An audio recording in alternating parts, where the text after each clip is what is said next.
David, I've been in a lot of unique places in my career, but I'm not sure I've ever been 14 stories high looking down into a cargo ship. My photographer, Bob Pollock, is going to look down here. Our crane operator, Tony, how heavy is this cargo, this container that's coming out right now? This here is about 45 tons.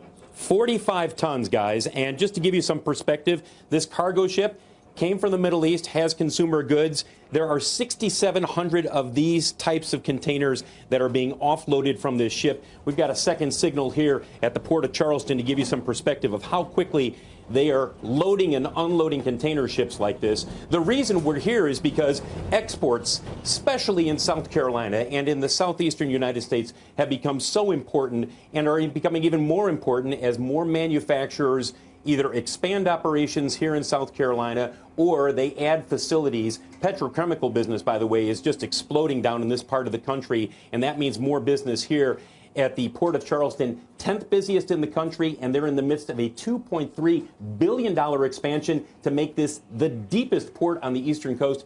Here's the CEO of the port talking about the importance of that expansion.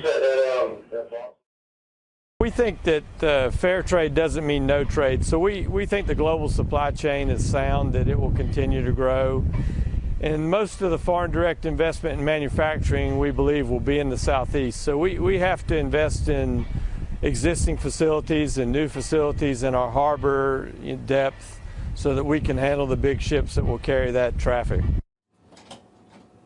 And part of that is dredging this harbor so it becomes the deepest on the East Coast. Guys, a little bit later on today, we're going to be at a different location here at the port where they send all of the BMWs out that are being exported out of this country. It is the primary export port for that. And in the meantime, I'll give our photographer, Bob Pollock, one more chance to give you some perspective of what it's like to be in one of these cranes as they are loading and unloading 6,700 containers. Tony, how long will it take to unload this ship?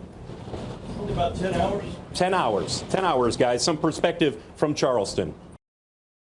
Hey there, thanks for checking out CNBC on YouTube. Be sure to subscribe to stay up to date on all of the day's biggest stories. You can also click on any of the videos around me to watch the latest from CNBC. Thanks for watching.